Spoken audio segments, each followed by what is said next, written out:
Bismillahirrahmanirrahim. Haikum bitahiyatul Islam, tahiyat Ahlussunnah wal Jamaah. Assalamualaikum warahmatullahi wabarakatuh.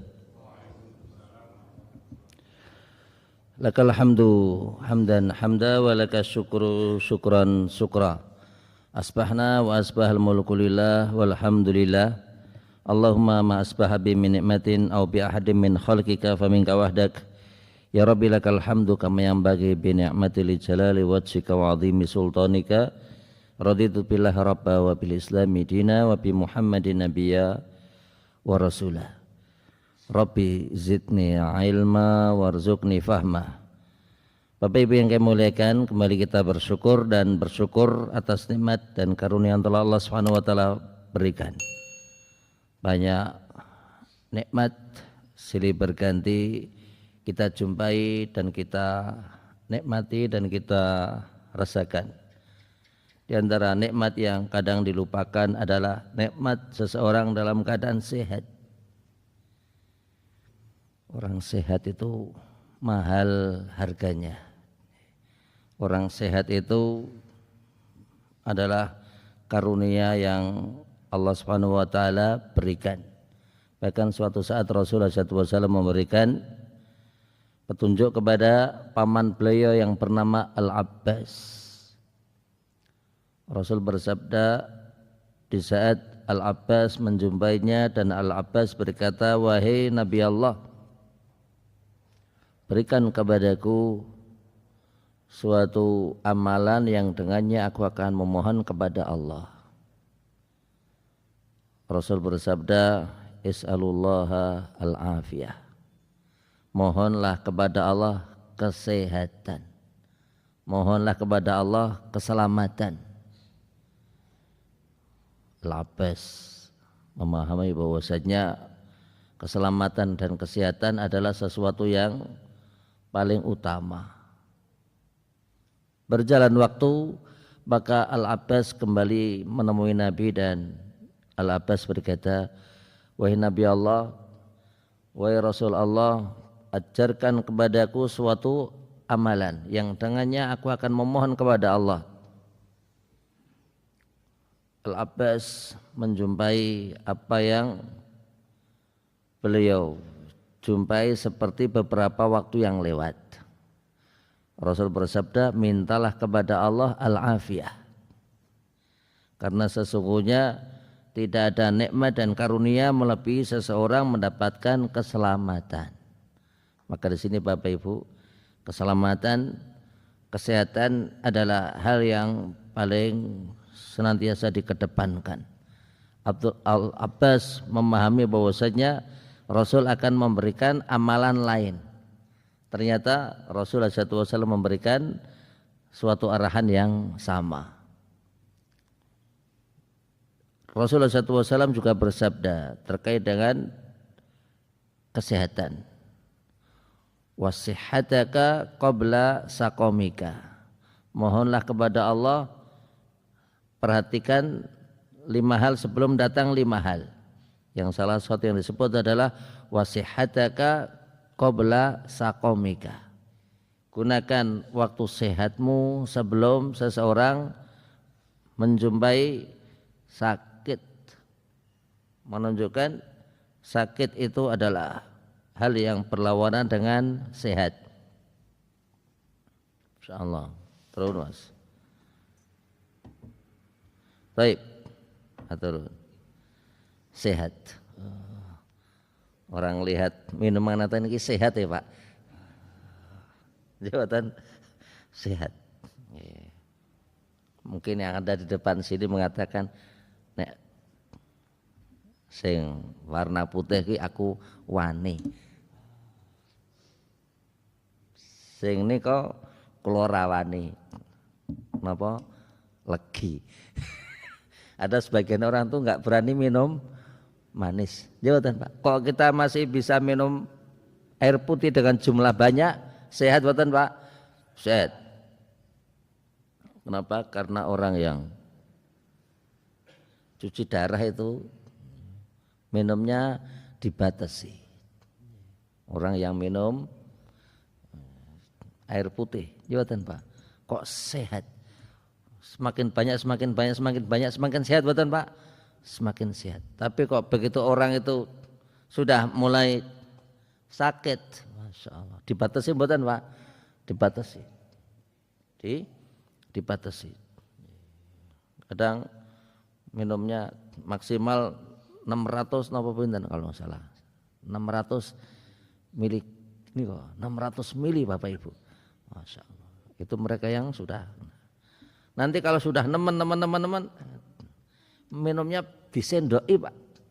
Dijatah napa pakai sendok. Jawatan sehari ada batasnya. Wah, Masya Allah. Baik, sehat.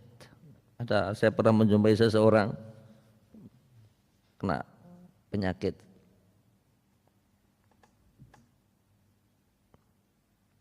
ada toples di sampingnya, nonton kapas, nonton binatangnya, ada air putih, di sampingnya ada pisang mas nih Bapak Ibu. Saya tanya, gimana kesehatan kamu? Ya seperti ini Ustaz. Semangat. Ya Ustaz. Salah satu yang pernah kami ajar. Ini apa ini? Ini tumo Ustaz. Masya Allah. Napa Pak? Tumo. Katanya tumo Jepang napa-napa. Masya Allah. Tumo Jepang maame pisang mas, minumannya air putih dan begitu minum ada jatahnya kok Ustadz, pakai disendoki Pak. Ngeri buatan Pak kalau orang sudah kena ginjal itu, ngeri. Seminggu cuci darah, lama-lama seminggu 2 kali cuci darah. Tapi ajaib, ada seseorang yang begitu cuci darah, saya baru menemukan 1 orang Bapak Ibu. Dia cuci darah, dengan berjalan waktu dia rajin cuci darahnya. Kalau nggak salah berjalan 7 bulan apa-apa. Sesudah itu sehat kembali normal. Nikmat betul Pak? Oh, nikmat. Dan orang yang kena cuci darah itu kadang ngentek-ngenteke donya. Dia betul Pak? Ngentek-ngentekin apa? Donya. Saya tahu seseorang dia betul cuci darah kemudian berjalan waktu situ. Saya pernah mendapatkan informasi bahwasanya ada seseorang kena ginjal Bapak Ibu. Anggota keluarga berkata, jatai orang ini adalah 1 ekor sapi. Apa Pak? 1 ekor sapi. Begitu 1 ekor sapi itu selesai, wafat. Kenapa? Arah kuat malah untuk cuci darah. Waktu itu belum ada musim BPJS. Kan cuci darah itu mahal betul Bapak Ibu. Sudah harus sabar datangnya, sabar antri jawatan, apalagi di Arab Saudi. Maka sekarang di Saudi beda dahulu. Kalau dahulu orang cuci darah pun bisa umroh, cuci darah pun bisa haji. Kalau sekarang harus ekstra, perawatannya harus ekstra. 2017 saya pernah berangkat haji, kemudian salah satu di antara jamaah itu adalah cuci darah. Saya bilang, kapan jatah Bapak ini cuci darah lagi? Besok pagi Ustaz. Besok pagi jam 6. Saya bilang nanti malam harus berangkat dari hotel. Jam berapa Ustaz? Jam 1. Pokoknya 1:30 harus sudah naik taksi. Jam 2 sampai lokasi nanti dapat jatah. Akhirnya mungkin tidak menghiraukan Pak. Berangkat jam 4. Sampai di lokasi sudah enggak dapat jatah. Kenapa? Sudah banyak yang datang lebih dahulu. Oh benar Ustadz, Kalau berangkat harus lebih pagi. Masya Allah. Saya bilang kapan jatah lagi nanti? Oh nanti sore Ustadz. Ya sudah. Habis duhur siap-siap. Baik Ustadz. Kalau enggak nanti kasihan. Ya betul Pak. Orang cuci darah itu kalau telat mesake betul Pak. Mesake. Tapi kita lanjut. Wasihataka qabla sakomika. Disebutkan juga di dalam hadis yang sahih Rasulullah SAW menyebutkan wa innalakum antasihhu falatasqamu abada. Ingat suatu saat nanti kalian akan senantiasa tampil sehat dan kalian tidak bakalan sakit sama sekali. Maka yang dimaksud adalah besok di hari kiamat seorang mukmin akan senantiasa tampil sehat. Fala tasqamu abada, maka di hari kiamat nanti kalian tidak bakalan sakit selama-lamanya. Masya Allah. Rasul menyebutkan nikmatani maghbunun fihi makatsirun minan nas. Dua nikmat yang seringkali dilalaikan oleh banyak orang. As-sihhatu, nikmat seseorang memiliki sehat. Wal farahu, nikmat di saat seseorang memiliki waktu luang. Sekarang ini jawatan Bapak Ibu, anak-anak kita, cucu-cucu kita sebentar lagi liburan. Ponaan ntar lagi liburan aja jawatan. Maka ingat sholat harus diperhatikan. Jangan sampai anak kita itu tidak memiliki aktivitas yang positif. Dalam artian tersebut satu malam yang semestinya buat istirahat malah buat main HP. Jawatan Pak. Menghabiskan malam untuk nonton TV pun hura-hura atau sejenisnya, begadang dan sejenisnya. Siang yang semestinya di situ aktivitas malah digunakan untuk tidur. Malam yang semestinya dia gunakan untuk ngasuh, digunakan untuk sesuatu hal yang negatif. Siang semestinya digunakan untuk aktivitas dan di situ ada anjuran istirahat siang.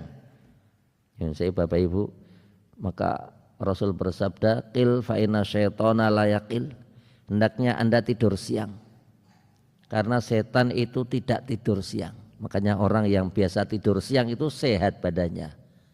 Jawatan, sekalipun hanya sebentar nih Bu, dianjurkan untuk apa Bapak Ibu? Tidur siang.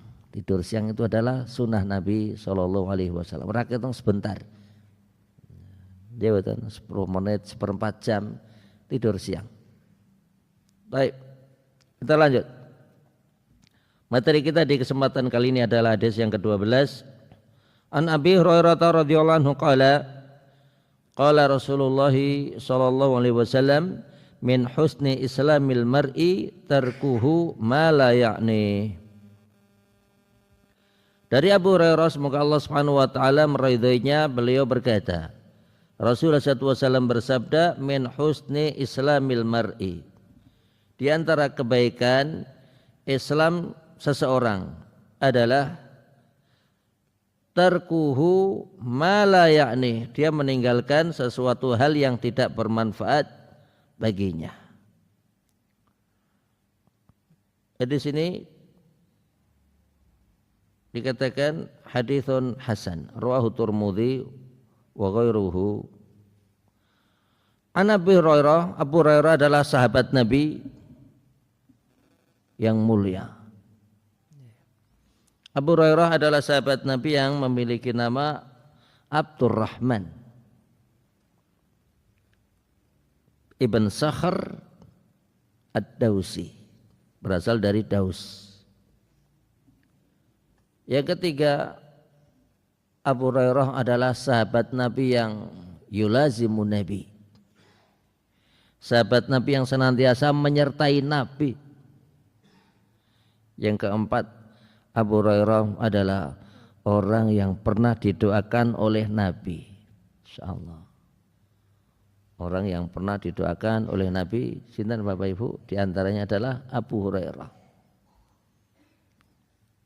Salah satu di antara kemuliaan Abu Hurairah adalah Abu Hurairah itu beliau masuk Islam di tahun ke-7 Hijriah.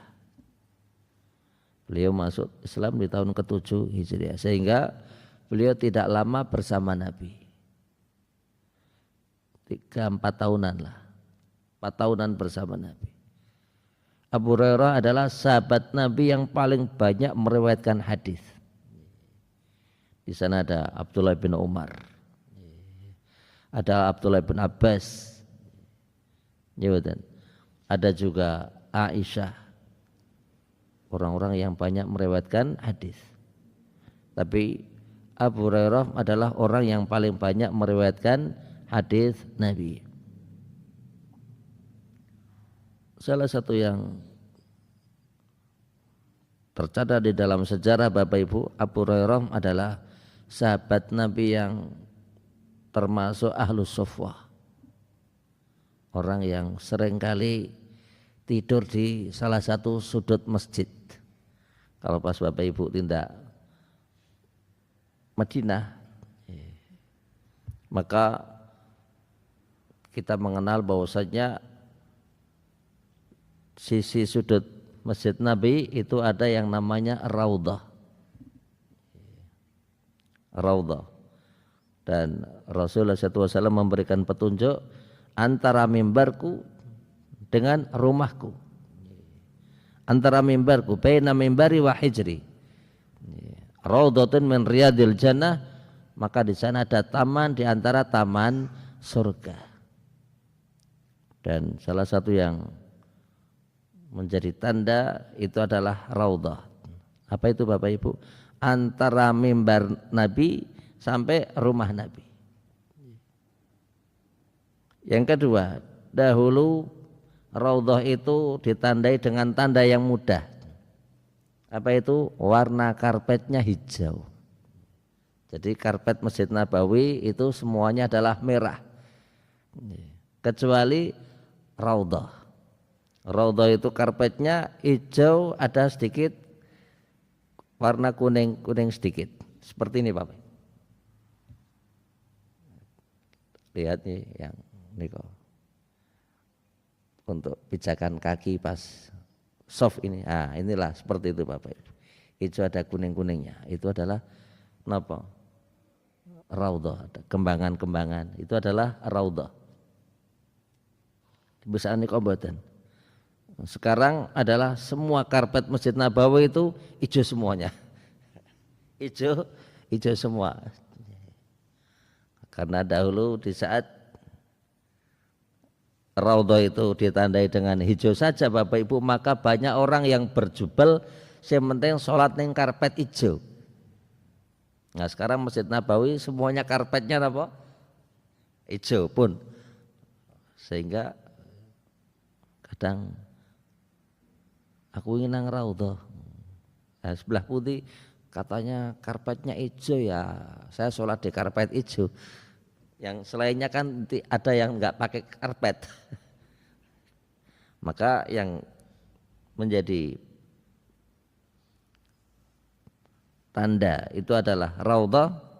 Sekarang ini adalah baina mimbari wa baiti ataukah hijri. Sini raudhah. Nah di sini ada bangunan rodop, ada baduk agak meninggi dikit. Nah, itu adalah tempat dahulu Abu Hurairah dan sahabat-sahabatnya tinggal di situ, yaitu tempat yang dikenal dengan ahlus suffah. Subhanallah. Dan Abu Hurairah adalah orang yang tinggal di situ. Beberapa kasus yang memberikan petunjuk bahwasanya Rasulullah SAW sangat perhatian dengan ahlus suffah. Mereka orang-orang yang tidak punya tempat tinggal. Dan mereka adalah orang-orang yang berdiam diri di masjid. Tempat tinggalnya adalah masjid. Insyaallah. Suatu saat Abu Hurairah keluar dari rumahnya dan menanyakan sesuatu dengan Abu Bakar. Abu Bakar pun memberikan jawaban. Abu Bakar pergi. Lewatlah Umar. Abu Hurairah pun bertanya kepada Umar. Umar pun menjawabnya. Dan saya sudah dijawab, maka Umar pun pergi. Datanglah Rasul sallallahu alaihi wasallam, dan Rasulullah SAW pun ditanya suatu masalah, dan Rasul faham. Apa itu Bapak Ibu? Abu Bakar gak paham, Umar gak paham. Dikiranya Abu Hurairah, Abu Bakar akan paham, dikiranya Umar juga akan paham. Ternyata keduanya tidak paham. Kenapa Bapak Ibu? Umar memahami, ya Abu Hurairah yang takon. Abu Bakar juga memahami, Abu Hurairah juga akan bertanya. Tapi Rasul paham. Apa itu? Abu Hurairah niku takon menggotok padahal dia lesu. Maka sesudah Rasul menjawab, maka Rasul pun memanggil Abu Hurairah, ayo silakan kamu datang ke rumah. Masya Allah. Begitu sampai rumah Rasul, maka Rasulullah SAW pun berkata kepada istrinya, wahai istriku Aisyah, apakah engkau punya sesuatu? Apa kata Aisyah? Iya, kita punya susu 1 mangkok yang dikasih tetangga.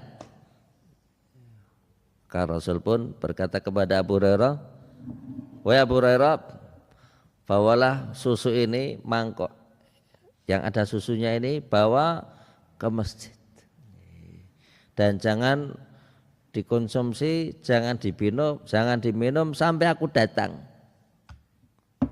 Insyaallah. Maka Abu Hurairah pun membawa mangkok yang ada isinya susu, dan Rasulullah SAW pun tidak lama sesudah itu datang ke masjid.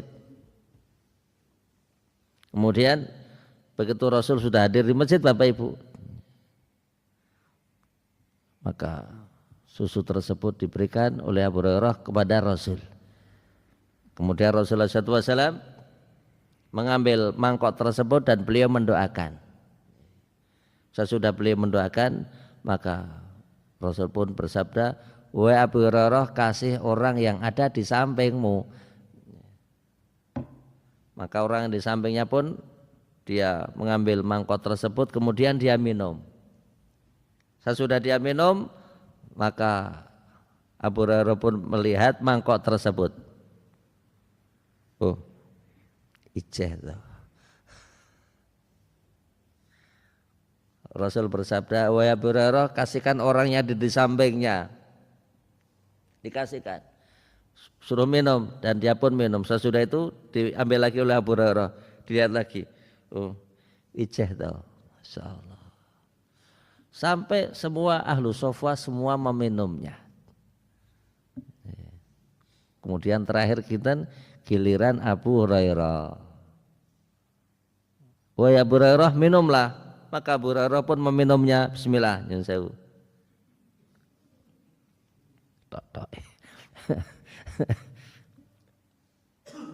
Apa kata Rasul? Rasul ngendikan, wahai Abu Hurairah, minumlah. Maka Abu Hurairah pun minum lagi. Bismillah. Wahai Rasul, ini Rasul ngendikan, minumlah. Maka dia minum lagi. Dikatakan Abu Hurairah diperintah lagi oleh Rasul, wahai Abu Hurairah, minumlah. Apa kata Abu Hurairah? Wahai Rasul, aku sudah tidak lagi kuasa, wis kuwaregen minum susu ini. Kemudian Rasul pun beliau mengambil mangkok tersebut, sesudah itu beliau meminumnya. Masya Allah. 1 mangkok bisa diminum untuk siapa? Ahlu sofa. Ahlu sofa itu banyak Bapak Ibu, kurang lebih 70 orang ahlu. Maka disitu adalah taktsiru al-laban. Maka itu adalah salah satu di antara mukjizat Rasul SAW. Ayat apa itu Bapak Ibu? Berkahnya jumlah susu. Masya Allah. Jawatan, padahal jumlahnya tadinya cuma 1 mangkok bisa diminum untuk orang-orang yang ada di situ. Luar biasa. Maka semua nabi punya mukjizat, dan di saat kita berbicara Nabi Allah Musa alaihissalam, maka Nabi Musa pun punya mukjizat. Salah satu di antara yang disebutkan adalah di saat Nabi Musa alaihissalam melakukan bepergian, maka mereka ada yang mengangkut batu. Ajaibnya apa Bapak Ibu? Ajaibnya adalah di saat batu itu diturunkan, maka batu tersebut mengeluarkan air yang jumlahnya 12. Masya Allah. Dan Allah firmankan, qad alima kullu unasim masyrabahum. Tiap-tiap kaum mengetahui dari manakah tempat mengkonsumsi air tersebut. Sinten niku? Nabi Allah Musa alaihissalam pergi dengan kaumnya dan kaumnya membawa batu. Ajaibnya batu itu ditaruh mengeluarkan air. Masya Allah. Rasulullah SAW dengan sahabatnya di saat Rasul dimintai para sahabatnya untuk mengeluarkan air, Bapak Ibu, untuk menjumpai air, maka Rasulullah SAW dengan tangannya, maka dari tangan beliau mengeluarkan air. Ajaib betul Pak?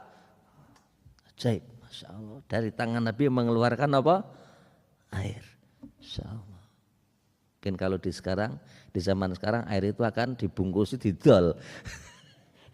Jawatan Pak. Jauhnya seseorang dari tauhid, masalah buatan masalah. Tapi kita lanjut. Rasulullah SAW memberikan kepada kita petunjuk dan hadis ini diriwayatkan dari Abu Hurairah, dan Abu Hurairah adalah orang yang pernah berkata, dahulu banyak orang yang sibuk dengan urusan kebunnya. Banyak orang yang suka safqah. Safqah itu kaitan tepuk tangan. Tepuk safqah. Tapi yang dimaksud safqah di sini adalah apa itu Bapak Ibu? Tanda isyarat bahwasanya orang-orang dahulu itu suka jual beli. Nah, orang jual beli itu salaman mboten Pak? Sah. Ya mboten. Orang jual beli. Orang jual beli. Kalau orang akad nikah pun salaman mboten Pak? Salaman. Di daerah Ternate sana tuh Bapak Ibu. Kalau orang akad nikah itu tangan wali sama tangan calon mempelai laki-laki itu ngeten iki kaya wong engkol niku lho. Napa engkol niku? Panco. Kemudian ditutup di sini, ditutup pakai kain. Insyaallah. Akad nikah. Kalau di Jawa Tengah, Jogja sekitarnya salaman mboten Pak? Salaman. Baik, kita lanjut. Abu Hurairah berkata, dahulu orang suka safqah, yang maka yang dimaksud safqah adalah jual beli. Banyak orang yang suka keluar dari rumahnya dan pergi menuju ke kebunnya. Adapun aku, maka aku suka menemani Nabi, aku suka mendampingi Nabi. Oleh dasar itulah Abu Hurairah, beliau adalah sahabat Nabi yang paling banyak meriwayatkan hadis alal itlaq. Hal penting yang kadang tidak diketahui oleh sebagian orang. Apa itu Bapak Ibu? Ada sekelompok orang yang dikenal dengan orang-orang Syiah. Orang Syiah ini mereka adalah orang-orang yang memiliki pemahaman tidak benar. Satu di antara pemahamannya mereka mengatakan bahwasanya Ali bin Abi Thalib adalah orang yang paling berhak untuk dapat kekuasaan sesudah Rasulullah SAW wafat, yaitu hadis wasiat. Bahkan mereka ada yang mengatakan bahwasanya Ali bin Abi Thalib adalah orang yang berhak untuk dapat wahyu.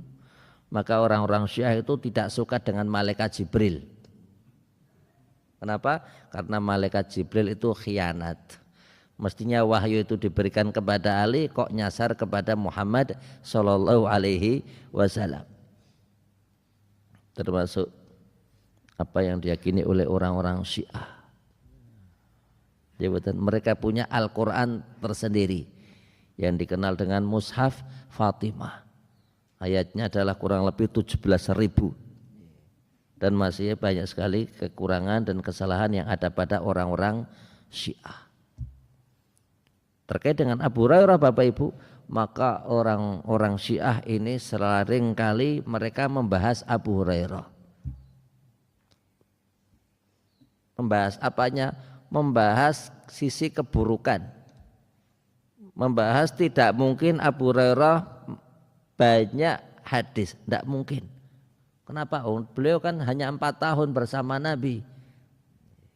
Tidak mungkin beliau meriwayatkan banyak hadis. Nah, tujuannya apa Bapak Ibu? Tujuannya tiada lain kecuali jika Abu Hurairah itu gugur, jika Abu Hurairah itu rendahan, jika Abu Hurairah itu adalah bukan orang terpercaya, maka secara otomatis hadis-hadis yang diriwayatkan oleh Abu Hurairah batal. Itu saja yang mereka harapkan, yaitu menyerang Islam dengan cara apa? Menyerang Abu Hurairah. Dan mereka meyakini ada imam 12 dan imam yang akan turun nanti masih akan ada yang turun di akhir zaman nanti. Dan sekarang mereka meyakini bahwasanya imam tersebut baru sembunyi di suatu tempat yang dikenal dengan Sirdab. Baik, kita lanjut. Abu Hurairah radhiyallahu anhu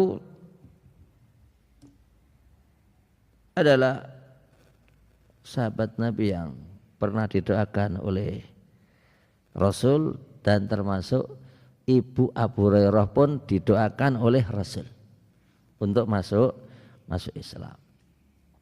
Dan Allah pun memberikan ijabah. Baik, kita lanjutkan hadis. Qala Rasulullah sallallahu alaihi wasallam, Rasulullah SAW bersabda, min husni islamil mar'i, min husni Islam, min husni, di saat seseorang itu hidup maka anjuran untuk berbuat ihsan, sebagaimana firman Allah, innallaha ya'muruku bil adli wal ihsan, innallaha ya'muru bil adli wal ihsan, sesungguhnya Allah Subhanahu wa taala menyuruh agar seseorang melakukan adil. Melakukan apa? Perkara adil. Adil terhadap istri. Adil terhadap istri. Kapan? Jika seseorang punya istri lebih dari satu. Maka Allah firmankan, fankihu ma taba lakum minan nisa'i masna jawatan wa thulatha wa ruba. Nikahilah perempuan yang hendak kalian nikahi dan perempuan tersebut Anda suka dan minat. Masna, nikahilah 2 perempuan. Wa thulatha, kalau tidak nikahilah perempuan 3. Wa ruba, maksimal 4. Allah firmankan, fa in khiftum alla ta'dilu fawahidatan.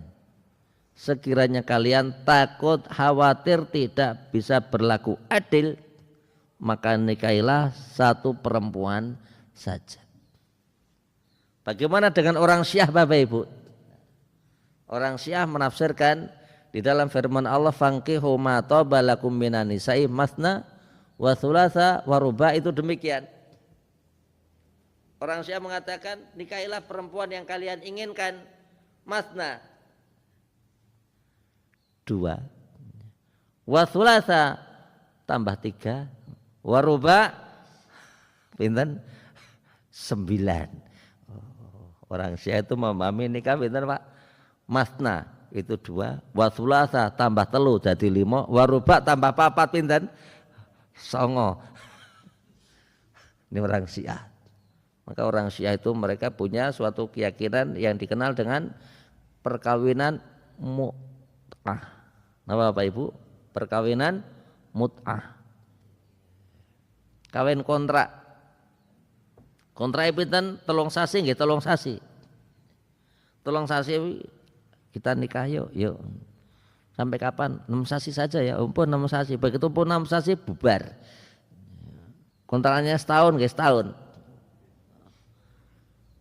Nah, repot. Dewoten Pak. menyesuaikan kontrak rumah. Yu dhewe nikah ya yu, wis ayo.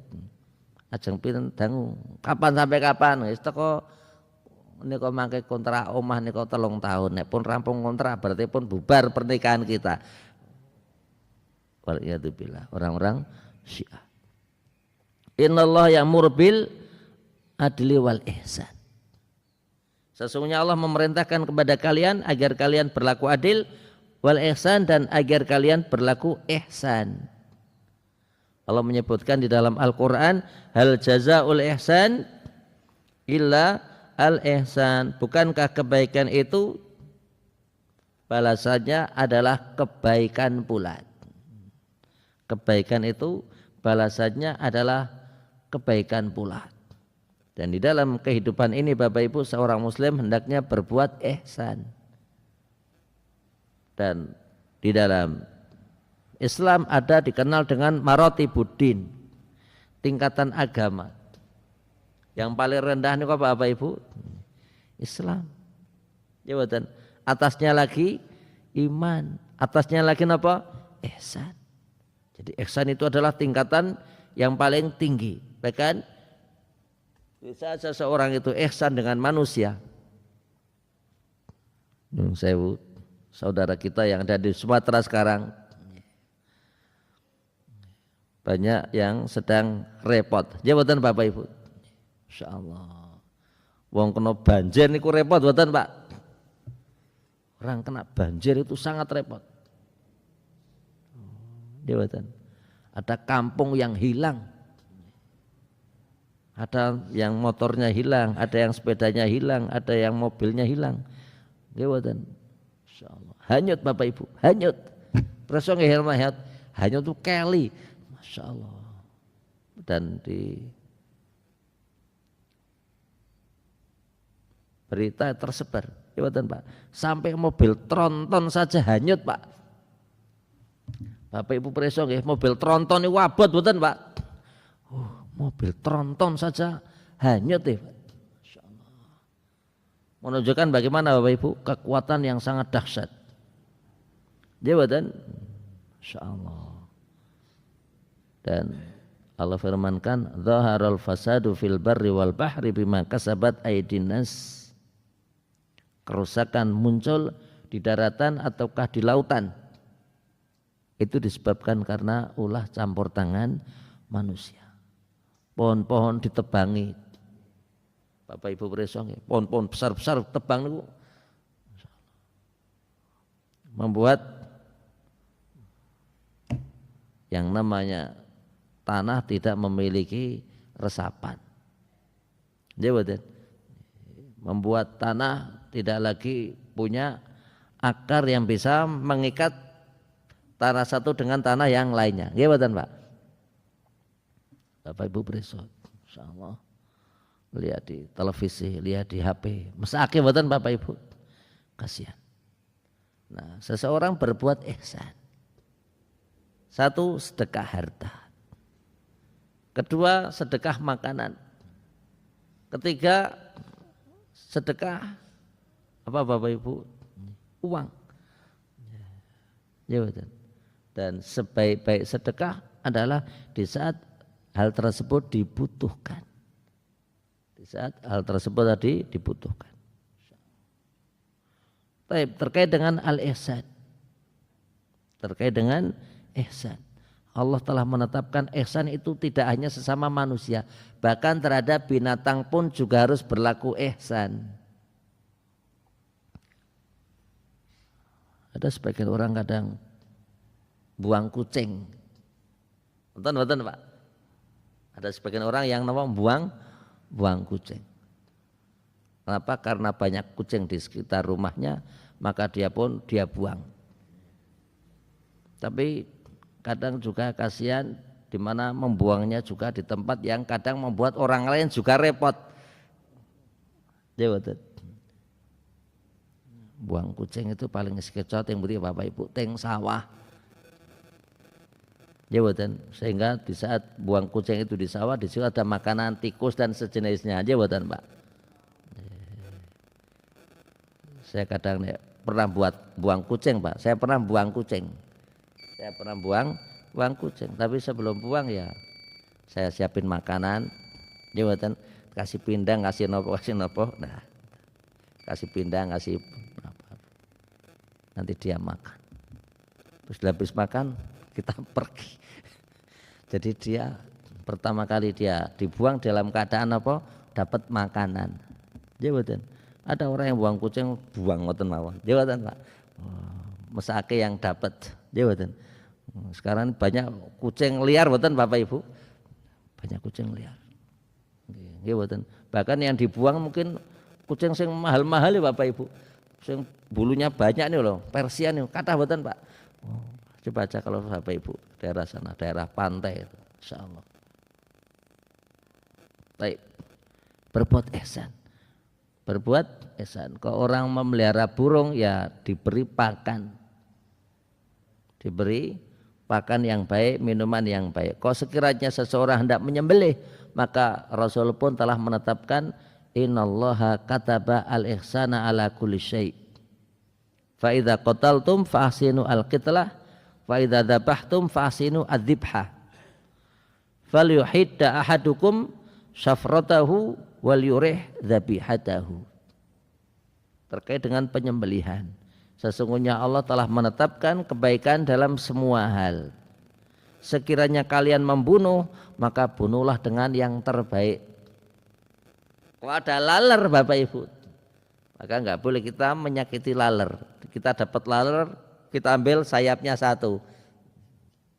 Kita ada nyamuk, kenoi, sengaja lek mukul ngeten, menur amati. Ya begitu dapat kakinya diambil satu.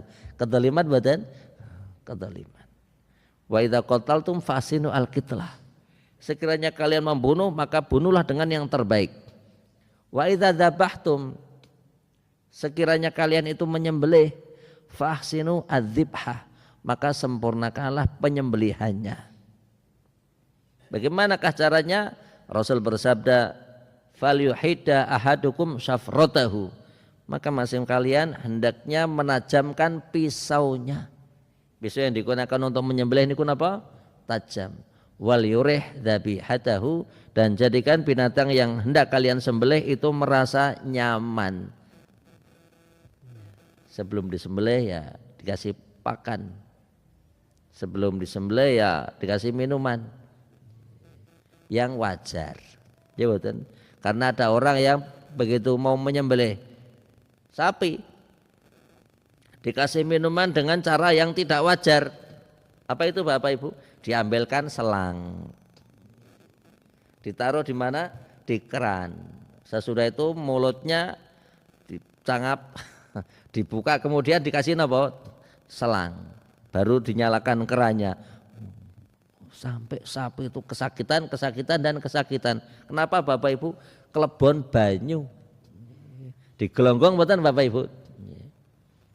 Makanya kok kita lihat adanya sebagian orang-orang yang jualan daging sapi kok digantung kemudian netes-netes air.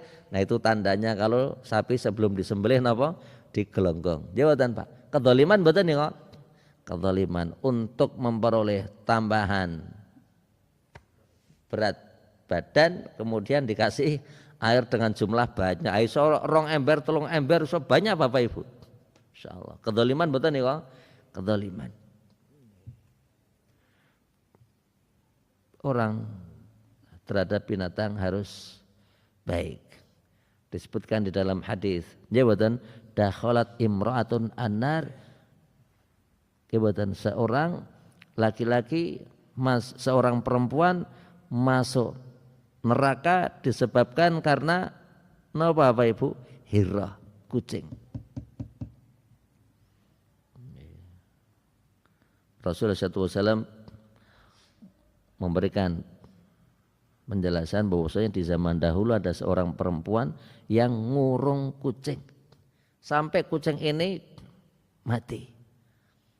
Rasul bersabda, kenapa dia tidak melepaskannya sehingga dia makan hawamul ard, makan binatang yang melata di muka bumi, tikus, coro dan sejenisnya. Hasyarat, binatang yang melata. Jawatan binatang yang lari-lari. Jawatan hasyarat itu adalah Bapak Ibu, binatang yang mabur-mabur. Nah, itu kan kucing bisa makan juga. Tapi kalau dikurung, la hiya at'amatha wala arsalatha wala tarakatha, dia tidak memberikan makan juga tidak melepasnya, sehingga jika dia dilepaskan mestinya dia bisa makan hawamul ard, tikus dan sejenisnya. Wa dakhalat imra'atun al-jannah, ada juga seorang perempuan baghiyah, pelacur, masuk napa? Masuk surga.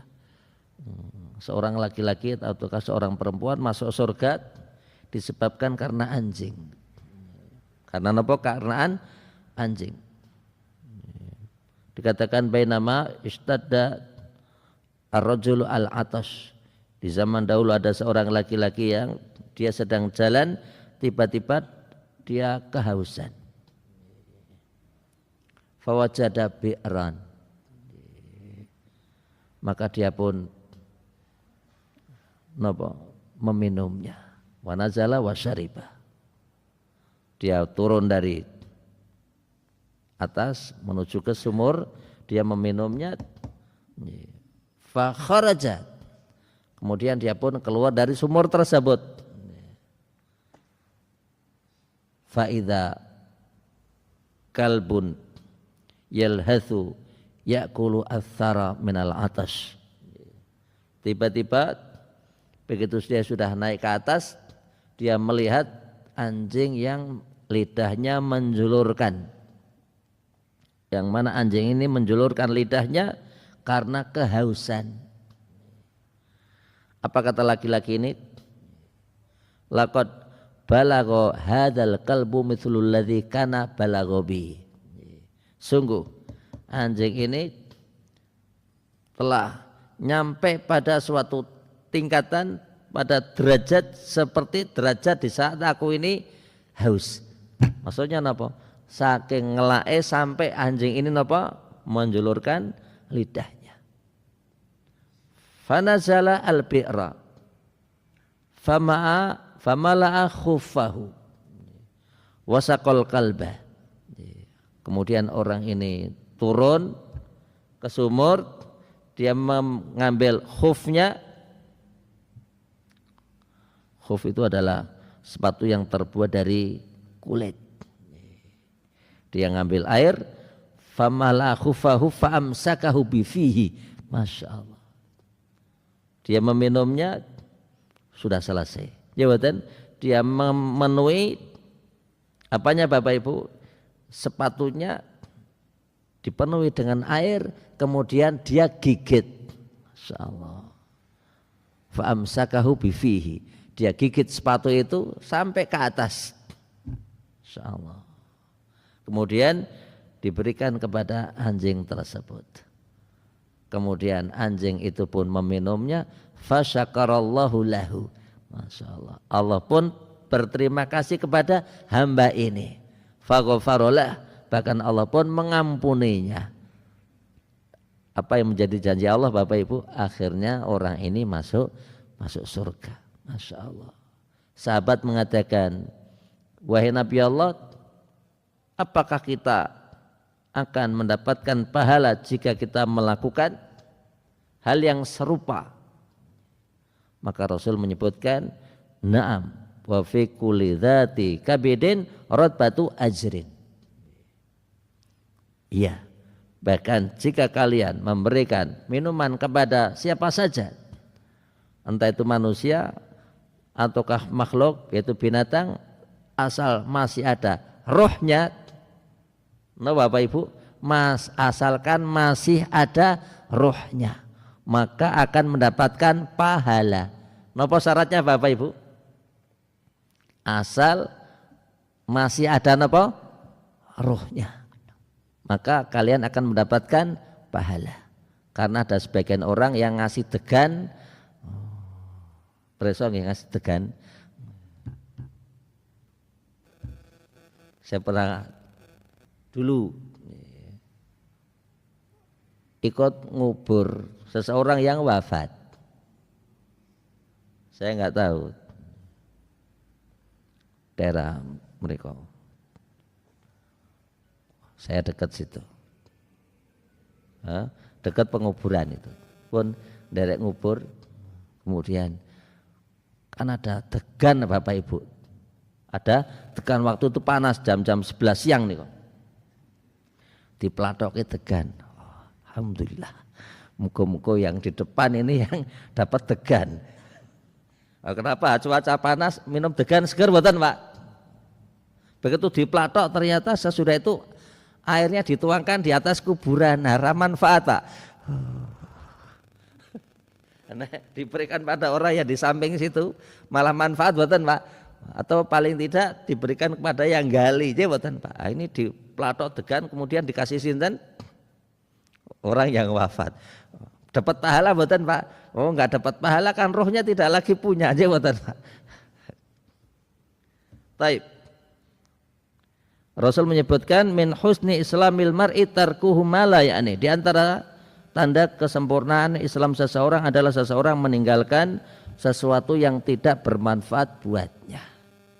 Maka di zaman sekarang ini banyak hal yang bisa kita lakukan yang orang sekarang menyebut hal-hal positif. Jawab Pak, hal-hal yang sifatnya negatif sebaiknya dijauhi. Demikian kajian kita di kesempatan kali ini. Maturun atas segala perhatiannya. Naktafu bihadat qadar. Semoga Allah Subhanahu wa taala merahmati kita semuanya, memberikan pada kita ilmu yang bermanfaat, rezeki yang barokah, keluarga yang sakinah, mawaddah warahmah. Semoga saudara kita yang berada di Sumatera sana mereka dalam keadaan terbaik. Barangkali di antara mereka ada yang wafat, semoga Allah berikan ampunan. Barangkali di antara mereka ada yang kehilangan hartanya, semoga Allah Subhanahu wa taala berikan gantinya. Semoga Allah Subhanahu wa taala berikan pada mereka kesabaran dan ketakwaan, istiqomah di dalam beragama. Amin ya rabbal alamin. Sallallahu alaihi Muhammad wa ala alihi wasallam. Wa akhiru da'wana alhamdulillahirabbil alamin. Subhanakallahumma bihamdika asyhadu an la ilaha illa anta astaghfiruka wa atubu ilaik. Assalamualaikum warahmatullahi wabarakatuh.